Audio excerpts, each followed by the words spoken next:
Tom Ashbrook. This is On Point.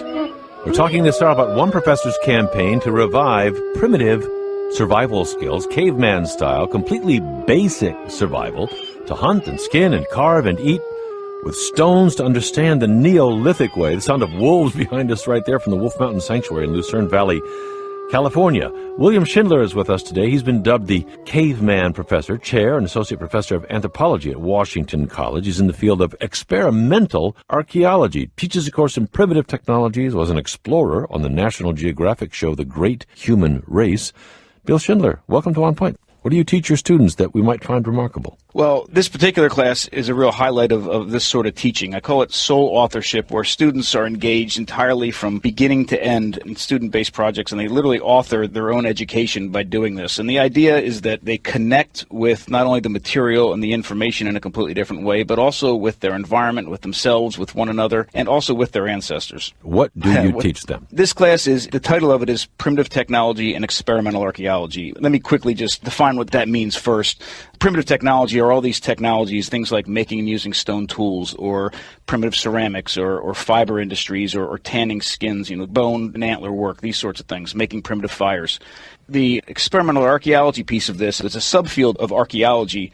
In archaeology, we have all sorts of fragmented pieces of a prehistoric or historic record. And in order to make sense of that, experimental archaeologists replicate the technologies that were used by people in the past to better understand how tools were made or how they functioned and how they fit into a larger cultural sphere. So this class is using this primitive technology focus to better understand our ancestors and the archaeological record. These students make stone tools just like our ancestors did, spanning almost 3.5 million years worth of time. They dig clay out of the ground in local clay banks. They make pots and fire these pots. They use these tools in a number of different ways, like, for example, butchering deer. They make tools out of the deer. One of the highlights of this course is we take deer, and these students skin the deer, butcher the deer with tools that they've made. They make tools out of the bones. They tan the skin, and they end up eating the deer as well. It's an entire full circle. They've made the tools, used it for something, and then they see the final result. We're going to talk with a couple of your students who have done all of that in just a couple of minutes here, but what's the point?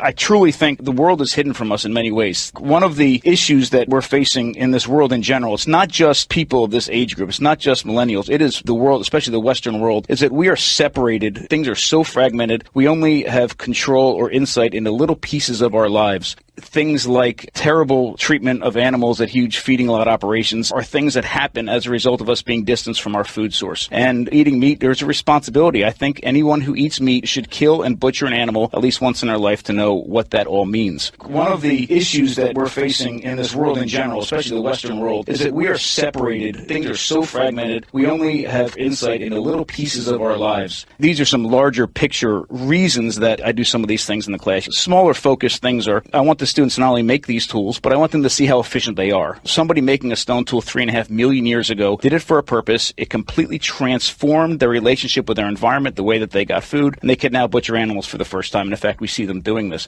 There's a direct archaeological and anthropological application to this, but there's also that larger ethical thing that many of these students don't have, and many people in the Western world don't have access to. Reading about your view on all this, these very distant ancestors of ours, hundreds of thousands of years ago, maybe knew a lot that we don't now, maybe even smarter than we are now, some in your field say. Certainly. Part of that is a result of having this connection. They see the results of their actions, sometimes that next minute, sometimes the next day, sometimes years later. They see every action that they take, every move that they make, decision that they make has a consequence. And a lot of these are hidden from us. When we make decisions that impact our food or our environment, we might see the strawberries in the grocery store go up 25 cents, and it really doesn't impact us much. But if we relied on a certain place, the way we treated that place as a source of our food, and we saw every year it was getting worse and worse and worse, and we were going to die, we would change our behavior or move or do something different. They see every action that they take, every decision that they make has a consequence. These are hidden from us. But if we relied on a certain place as a source of our food, and we saw every year it was getting worse and worse and worse, and we were going to die, we would change our behavior, the way we treated that place, or move or do something different. Are millennials in touch with that? I don't think it's an issue with just them. I think it's a modern Western world issue, and I think one of the great things is if we can attack this with millennials, millennials now and give them this ability to see the world in a different way. These are the people that are going to be in government making policy decisions later on. They're going to be the ones in front of classrooms in the future working on the next generation of students, and that's where real change can happen. Eden Klutzley is with us from Chestertown, Maryland, 21-year-old senior at Washington College, and Mike Wisnett is with us, also 22-year-old recent graduate from Tampa, Florida, but they're in Chestertown, Maryland as well. Mike, thank you for joining us today. Eden, what were you learning when you're up to your elbows in deer blood? Is it worth it? I think it definitely is. I myself have grown up on the eastern shore of Maryland where hunting deer is not rare. It happens all the time. Yep. But truly a new depth of the whole process was added to it when we were able to use tools that we made ourselves to butcher the deer and get deep into the process and understand how it really works. What was the weirdest part of butchering a deer for you, Eden? I wouldn't say anything was really weird. I would say a lot of it was just new. It was things that I was surprised I didn't know. For example, I was surprised how unfamiliar I was with the anatomy of the inside of an animal and where meat comes from and the most practical ways to access that. It's kind of beautiful how clean and orderly it is in there, isn't it? It is. Mike Wisnett, how about you? What did you learn in primitive technologies that you didn't know? What did you do that you'd never done? Mostly, for me, it was about discovering the history of food procurement and how we differ from that in our modern lives. For one of my projects, I decided to take parts of the animal that were usually modernly seen as trash parts, like the hooves and scraps of hide, and boiled them down to make glue. So something that's really important to me is that we use everything in the animal, and we really respect the life of the animal. Were you grossed out? Were you amazed? What did you end up thinking about our Neolithic ancestors? I don't think I was grossed out at all. I think that it's a very important aspect of the butchering process, and using all these parts is really more beautiful than I think it is gross. Bill Schindler, when you look at just competence in the world of human beings today, 21st century, and those that you've studied so much and grown so close to through your research, who's better? Better's a loaded word. I think it's all about context. Just like these lessons are all about context, one of the reasons they're so powerful is that they're all-inclusive and you use every single sense. When we're butchering the deer, the smells, the sounds of butchering a deer, the taste later on when they eat this, all of those things provide an amazing experience. And to answer this question, it's the same sort of thing. It's all about context. There's no reason to teach people how to live like people did in the past, because while there's a connection piece and an appreciation about our ancestors you would gain through doing that, it doesn't have a lot of direct real-world applications. I like to think of it better as we can take lessons from learning and teaching this way and also from our ancestors. The real value is finding a way to tweak that and fuse that with things that are happening today to make them applicable to modern real-world problems. Lessons like what? Food is a huge one, but it's also every one of these technologies is a kind of ancestral technology to just about everything that we do today. So an understanding of these technologies from the very beginning help us better understand all the rest of the things that have come since then. Understanding issues of sustainability, understanding issues of health and mental sorts of things. All of these have lessons in the past. If we understand how we've done things for Homo sapiens for 200,000 years, as humans for 2.5 million years, there's a lot of lessons there about how we dealt with one another, with our food, with our tools, and our environment that I think can play a large role in understanding how to move forward. The Caveman professor, who's in National Geographic's The Great Human Race, kind of as a survival expert, along with Kat Bigney. Here's one little bit from that TV show where they had to wait for wolves to leave before they can try and salvage what is left of a yak carcass for food in Mongolia. All right, this is our chance. Let's get in there before those birds get in there. I don't know what will be left. It just looks like a pile of blood and bones. There's nothing left. We need to get this job done as soon as possible. Get out of here before animals come back and before we get frostbite. Oh, it reeks like animal feces. The wolves have urinated and defecated all over the meat. Okay, that's just gross, Bill Schindler, but maybe that's where your path took you. Is that part of what we're talking about here? Understanding, the wild and the way the food comes up with that kind of pungent reality? It is in part. You mentioned a few things and used the word survival a few times, and certainly a lot of this is survival. And that situation that piece came from, we were in dire straits. We had actually no tools with us whatsoever, and the only food source we had on that barren landscape was this dead yak wolf-killed carcass that they ate certainly all the organs out of, almost all the meat off the bones, and the meat that was left was questionable because not only the wolves were doing, but it had been out for some time. All over it. Yeah. So that was a very interesting situation, and one of the things I truly believe about that makes you realize that humans are the weakest species on the planet. And the only reason that we've been able to do what we've done, and it started 3.5 million years ago, is as a result of the technologies that we've developed. Those technologies, we've actually self-domesticated ourselves over 3.5 million years, and we can no longer survive without those technologies. So if we don't understand those technologies, we don't have the basis to truly, I think, understand all that about what makes us human. But on a larger level, I think the term subsistence is probably more applicable to this kind of thing that I'm doing with the students than survival. The true story of our human history is about subsistence. We were doing really, really well. These technologies allowed us to overcome all sorts of issues, overcome the limitations of our own body. 200,000 years ago we were doing really, really well, you're saying? Even 2 million years ago, the most successful of our ancestors, more successful than us, is Homo erectus. They first originated about 2 million years ago, and they were around for almost the entirety of 2 million years. What do you mean more successful than us? You got Candy Crush. And YouTube. It depends on how you judge success, for sure. One way that we can judge success on a truly evolutionary level is our ability to reproduce and produce viable offspring, and those viable offspring can continue to reproduce. Yep. That doesn't happen at a survival level. You know, at a survival level, you are not at a place where human female can bear children and nurse them until they're ready to feed themselves. That doesn't happen. So the true story of our human history is subsistence. We were doing well, overcoming obstacles, finding ways of accessing more food and nutrients through these technologies, and that is the kind of feeling that I want to instill in these students. But we've got people writing in with all kinds of interesting comments, and I'll share them with you. But AC says, I'll remain open, but I don't understand this at all. Didn't everybody die at 20? I mean, wasn't life short, brutish, and grim? No, there's a lot of different ways to figure this out, but probably the best model is if we take an average lifespan, it doesn't tell the whole story. One thing that was brutal and harsh about the way that we lived in the past is childbearing. You know, we gave up a lot. When we stood upright 5 to 7 million years ago, and when our brains begin to exponentially grow over the next several million years, we made childbearing for human females the most difficult for any animal on the planet. Why? Because of the way our anatomy changed in response to upright life? Well, because of several things. Well, one is that we are giving birth to children with huge heads, fitting through the birth canal, and the way that our hips are set up. There's a lot of things that make human females giving birth the most dangerous and painful of all animals on the planet. One of the things it's dangerous for is not only the mother, but also for the children. Plus, one of the ways that we've overcome that a little bit is that we give birth to children that can't fend for themselves. A lot of our brain growth and head growth happens outside of the body. So our children cannot fend for themselves for the first several years of their lives, whereas most other animals can. You know, a horse stands up within the first hour of its life. So those two things together make it such that we have to make sure that everyone has the proper nutrition and we're taking care of one another. But children until about age 5 are at a danger of death. So an average lifespan doesn't tell the whole story because a lot of children die very young in the past. The better indicator of lifespan and comparing it to today is if you take away the first 5 years. Yeah, okay. If you made it to age 5 and do an average lifespan, it's quite amazing. And obviously, we're talking about a lot of different time and a lot How of long did different they live then? environments. 200,000 or 2 million years ago? Again, there's not a number, but those numbers can range anywhere between late 30s to sometimes into the 60s. Obviously, there's some outliers above that, but really decent lifespans.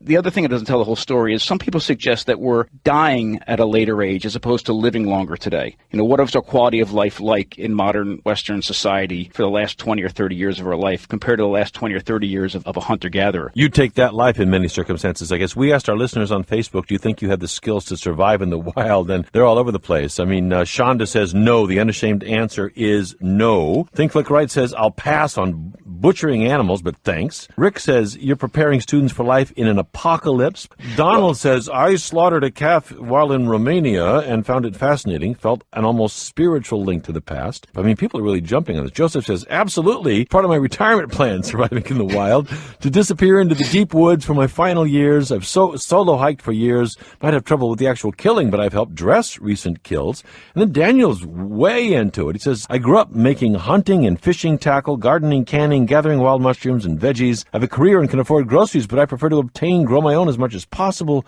Subsistence has become a big hobby for him. He says, no greater satisfaction and strength than being self-reliant. Kids should be taught. We would have happier, healthier citizens. But I want to get a challenge to this in here. Anthony, in Savannah, Georgia. I think that I really appreciate the course, but in terms of looking back to the past to solve some of our future problems, I think that instead we should be recognizing and understanding our current technology and building off a lot of the momentum that we have going in these technologies to really look towards the future instead of looking back at the past. Anthony, I appreciate your call. You like contemporary technology? So do I. But the net of it, the Caveman professor says, is We're frying our environment. how successful a technology is that? Bill Schindler, you've said that our current technologies are lousier than stone tools for carving deer meat. I didn't say they were lousier. A good way to say it is two things. One is tools from the past are very efficient, and some of them do have a place in the modern society, not necessarily all of them, but in a larger sense, understanding these prehistoric technologies and even historic technologies set a context or a baseline from which we can view our modern situation through a different lens. And I think that's a very powerful stance that I don't think we're taking. Yeah, but that's a dressed-up way. You've said their technologies help them survive for hundreds of thousands, millions of years. You've said our technologies are helping us kill the planet and take us down. Sure, and that's true. I agree. And part of that is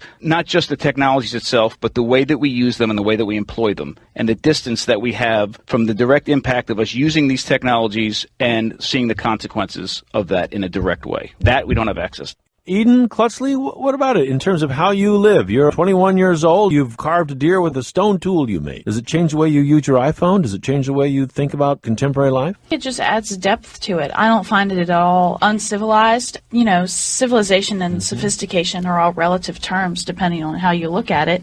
It adds more information to your mindset as to how you can view the world and view how you operate within your daily life. I wouldn't say that Bill's trying to rip our iPhones from our hands or anything like that. What it does for me is it makes me think about the world differently. When I pick up a package of pre-cooked chicken at the grocery store, I think about that differently because I've had the experience of being up close and personal with a fresh animal and having to process that myself. It doesn't just pop out of a chicken machine. It definitely does not. I've been a flint knapper for about 40 years, and I have a couple of conclusions I've come to. One of them is that I really seriously don't believe that humanity would have ever survived without the ability to work stone to make tools and weapons. And I think that flint knapping, if not the beginning, it was certainly one of the beginning activities that created art in the human psyche. A lot of these ancient blades were made not so much for utilitarian purposes, but for the color of the stone and the workability. And ancient people had the ability and needed to have the ability to thermally alter stone to make it more workable. In some areas where they lived, the stones there were not suitable for easy flint knapping. They had to alter material through a heat treating process. Hey, Gary, will you back up for just a second here? You're a flint napper for 30 years, and a lot of people have no idea what flint napping is. Flint, of course, the stone, often used to make tools, and napping is what, Gary? That's what your young students are there, is flint nappers. Okay. It's the process of striking the stone to remove flake. And I think the term napping came from the old world in England when they had flintlock rifles and they napped out flints to use in the process of firing those rifles to create a bark on the powder. Southern Wisconsin flint is too coarse and too fractured to be able to use very efficiently. We have a source in the central part of the state that is a quartzite that flints very well, and it was highly desirable, and it was used for about 12 or 14,000 years at one hillside. So the sources of really high-quality material were few and far between, so that required these early people to be able to alter marginal stone to be able to work into points and tools. And the real mystery is that some types of stones needed to be heat treated to about 500 degrees, others to about 550, others would nap really well at 400 degrees. And if you heat it too fast or you heat it too slow, it expands unevenly or contracts unevenly and it shatters. So the question to Mr. Schindler is, how in the world did these people know what 500 degrees was as opposed to 550 degrees as opposed to 400? Neolithic sophistication. Bill Schindler. He's 100% right. The stone tool production, which begins, we now know, at least 3.4 million years ago, was the basis of all other technologies. You can't modify stone or bone or antler or wood without first making a stone tool. How did they know when it was 500 degrees? That answer I do not know, but we know they've been doing this for at least 500,000 years, controlling fire to the point where they could do that. You can learn a lot in 500,000 years. Bill Schindler, please stand by there in Chestertown, Maryland. Eden Klutzley and Mike Wisnett, who have taken the course in primitive technology. Thank you very much for being with us today. Good luck to you.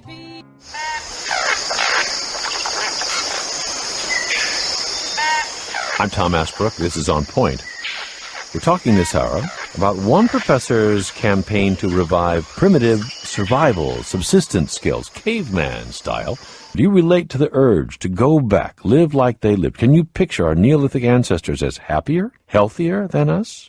With all our gizmos, could we say their technology was better because it didn't crush the human environment we need? Might we one day need their technology, their know-how? Again, there's a big fascination with all this survival. We've seen on Survivor for years now, and so many shows kind of in that vein. Here's a little bit from one that's on Discovery Channel right now called Naked and Afraid. Two folks who are dumped in the wilderness, naked, maybe afraid. It's Clint and Laura Zera here. They're in Boca del Toro, Panama. After 11 days, they have yet to have a real meal. Unless we start really eating something huge, I'm definitely on a downhill from this point on.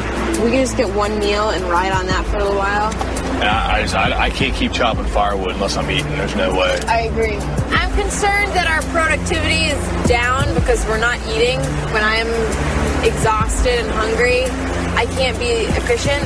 It's just impossible. We watch TV as people work the wilderness, naked and, sometimes afraid. Bill Schindler says, let's learn from that. That Laura, who was right there, Laura Zera, is with us right now from San Diego, California. She's a primitive survival expert. She was a contestant on the Discovery Channel show Naked and Afraid in Boca del Toro, in Panama, an all-star cast member on the Discovery 21-Day Challenge Naked and Afraid XL in the Peruvian Amazon, again for a 40-day challenge in the Colombian savannah. She's taught at the Root School in Vermont, focused on brain tanning and meat processing. She does it. Laura Zera is with us from San Diego. Laura, thank you very much for joining us. So here's Bill Schindler. I mean, he's a full-on academic, but, he wears skins and funky stuff around his neck like maybe the Neolithics did. Teaching this as an experimental archaeologist, you're living it as a primitive survival expert. Do you think there's something big and basic for us to learn here, or is this just kind of for the thrill of survival? I think it actually gets down to the root of what it means to be human. No matter who we are, no matter who our ancestors were, all of our ancestors lived and died by these skills. So for me, it's less of a neat trick to do at parties to start a Bodro fire. It's more of a way of life, but it's also just relating to where we all came from. And I think there's a sense of humanity that you get in touch with that you really can't get in touch with unless you kind of practice these skills and get back to what it means to be a human. And on this show, Naked and Afraid, I just caught the middle. Do they literally just dump you naked somewhere with nothing in your hand and there you go? You get to bring one item. Stone tools are amazing, but steel's a lot easier. When you're starting with nothing and you're thrown into a survival situation, that one item means everything. What do you start out with? I always bring a knife. And the first thing that you do is assess your environment and figure out what are your basic needs. Which one of these needs is going to come into jeopardy first? A lot of people want to go straight to food. You can actually live the longest without food. What's normally going to kill you is exposure, whether that's exposure to heat and dehydration or the elements and cold and hypothermia. You really have to look at the environment. Bill Schindler, you take an academic interest in this and a sophisticated one, yet you must have noted the very wide public obsession with these shows where people are put in pretty tough circumstances and have to survive. How do you read that? Do you think there's a sort of innate interest in this? Do we have a kind of intrinsic interest in how that was done? Sure. I think that goes back to what I was saying earlier, that we have been distanced from all this for the past several generations in ways that our species has never experienced in the past. This is the sort of thing, whether you talk to a child or an adult, these are the urges, the feelings, the ways that they want to reconnect with themselves and their environment and their past that most people don't really have access to. And I'm sure that plays a large role into why these programs have been such a hit lately. And I think we can capitalize on this because, these programs are an access point to this. One of the things we did with The Great Human Race is we use this survival TV genre to tell a real story about our shared ancestral past over 2.5 million years. And I certainly use that in the classroom as well. I mean, it's kind of a romantic way of getting students impassioned about something that can teach them all sorts of different skills. But it may also give us some misapprehension. I mean, you look at these shows, and very often people are miserable in a hurry, and that's part of the fascination. You describe the Neolithics and further back as happier and healthier compared to how we are now. Just to look at their overall robustness, happiness, health. What about it? Sure. I'll go back. The first day in graduate school for me as an anthropologist, the very first day in a human osteology course, our professor put out 2 skeletons from the same site in Pennsylvania, prehistoric site, both Native American. One was pre-agriculture and one was right around the time when maize agriculture made it into that part of Pennsylvania. And I had no training, didn't understand much about prehistoric bones, and immediately I could see the difference and could tell which was which. And I don't want to paint this sort of noble savage idea, but the average hunter-gatherer enjoys much better health than certainly when agriculture first made it into different parts of the world, but even the average modern person today. And we can see that in the bones. Most diseases are a direct result of animal domestication. Most of our dietary issues are a direct result of agriculture. I mean, think about it. We are the only species on the planet that hires people to tell us how to eat, and we're the sickest species on the planet. The only species that are close to us in sickness are our pets, and that's because we're feeding them similar diets to what we're eating. The only species that are close to us in sickness are our pets, and that's because we're feeding them similar diets to what we're eating. We are the only species on the planet that hires people to tell us how to eat. Most diseases are a direct result of animal domestication. Most of our dietary issues are a direct result of agriculture. We don't want to paint too pretty of a picture of the past, and we certainly don't know how happy people were or were not. We can use proxy evidence with modern indigenous people, but when we look at their bones and look at the archaeology, I truly believe that an average human in the past, pre-agriculture hunter-gatherer human, enjoyed a much better life and were healthier than modern people today. When we look at the archaeology, an average pre-agriculture hunter-gatherer human enjoyed a much better life and we're healthier than modern people today. We've got a lot of fascination with this, but pushback as well. Kyle writes and says, come on, the weakest species on the planet, but the only one to break orbit and step on the moon? Give me a break, he says. Weakest species biologically. We have the weakest bodies on the planet. We can't survive without technologies. And that's one of the wonderful things about the show Naked and Afraid. I mean, it strips people down literally to their bodies. And what can we do? And one of the first things people have to do, they get to bring one tool with them, one technology, and in order to do anything else, they have to make or use other aspects of their environment to overcome the limitations of our bodies. Laura, when you're out there, dropped naked and afraid, when you think back on Neolithic ancestors, let's say, what do you most respect about how they pulled it off, not just for 10 days or 20 or 40, but for lifetimes and for hundreds of thousands, millions of years? One of the things you first start to respect is the intimate knowledge of the land these people have. You know, you get dropped off in a place you don't know. There are these relationships, you know, when this kind of flower is flowering, the fish are feeding in this way, in this location, and these local people had this knowledge, and it was knowledge that was passed on. Additionally, you know, once you get things set up, it is a much easier lifestyle. I mean, you think about the constant anxiety that we have in our world where we're checking our emails, on our social media, we're on our phones, running around, we're driving, we're doing this. Most people work about 8 hours a day, and most indigenous people worked for more like 4 hours a day to meet their basic needs, and that's why so many cultural things were able to emerge, because people had leisure time, whereas now our lives are busy and we work really hard, and once you meet your basic needs, I mean, that's all you're worried about out there. So once those are met, you can relax, you can shut your brain off. You're hanging out on a beach with your family and your community, whereas now we don't have that. Once you get things set up, it is a much easier life. Think about the constant anxiety that we have in our world. Most people work about 8 hours a day, and most indigenous people work for more like 4 hours a day to meet their basic needs, and that's why cultural things were able to emerge, because people had leisure time. Whereas now, our lives are busy, and we work really hard, and once you meet your basic needs, once those are met, you can relax, you can shut your brain off. You're hanging out on a beach with your family and your community. Now, we don't have that.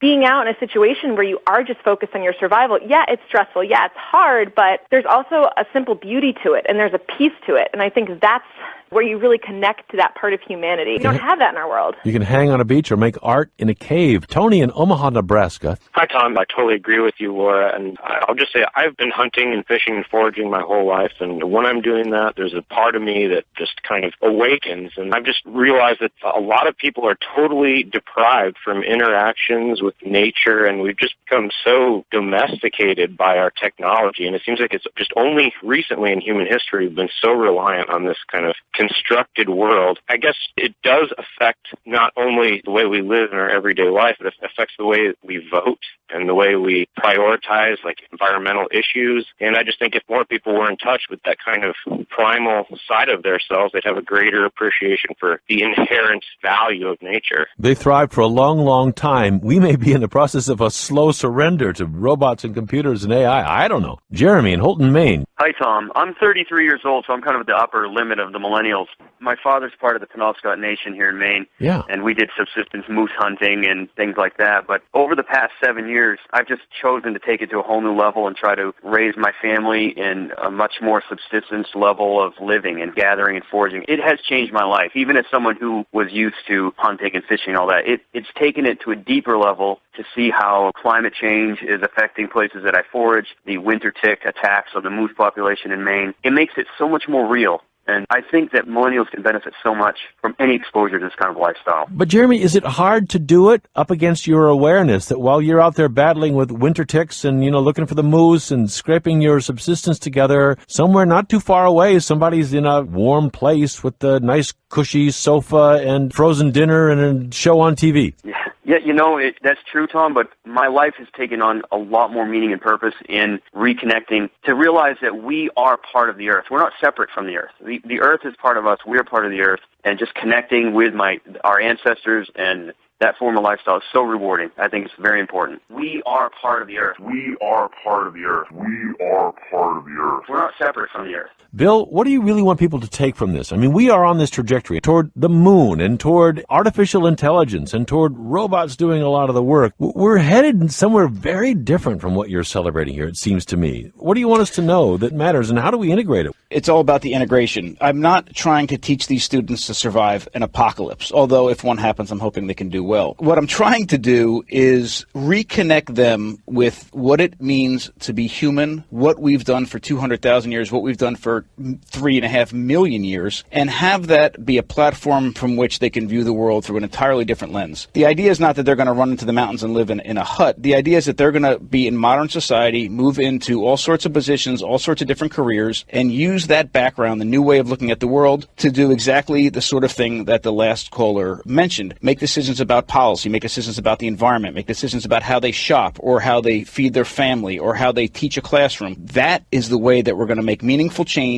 in a modern world and fuse these things together in a way that doesn't stop us from going to the moon. It just stops us from killing this planet. But, well, what about that? I mean, those two seem related. The kind of things that we manufacture to go to the moon are part of an economic system. I get the idea reading about you that you think maybe recent technological advances may ultimately prove failures. They may be. I don't know enough about them to have an informed decision to say whether or not going to the moon is going to be the end of the world. But I can say if we don't change the way that we feed ourselves and deal with our food and how we get our food and how we redistribute our food, we are going to kill ourselves and we are going to ruin the planet. And again, some of those answers are available by looking at the past. Laura Zero, what's the thrill? What's the insight you have when you're out there doing it, surviving? I think what people would be surprised about is just what you take back to the real world. You don't have to be naked on an island for 21 days to appreciate it. When I come back to this world, you can view things through different eyes. Your cell phone becomes a little less important, and really you start to realize just what's important to you. And I think that is invaluable. We don't know ourselves anymore. We don't know our basic needs anymore. And these are really simple things that really are part of being human. Like Bill was saying, it's not about giving up everything you have and living this extreme lifestyle. It's taking what you can learn from those experiences and integrating it into our everyday life. All right. Most of us not naked and afraid at the moment, but admiring you when you pull it off, Laura, and come back to tell the story. Primitive survival expert Laura Zera with us from San Diego. Laura, thank you so much for joining us today. Thank you so much for having me. William Schindler, Chair and Associate Professor of Anthropology at Washington College, the Caveman Professor, Primitive Technology Specialist. Bill, has been fascinating. Thank you very much for being with us. Thank you, Tom. It was a true pleasure.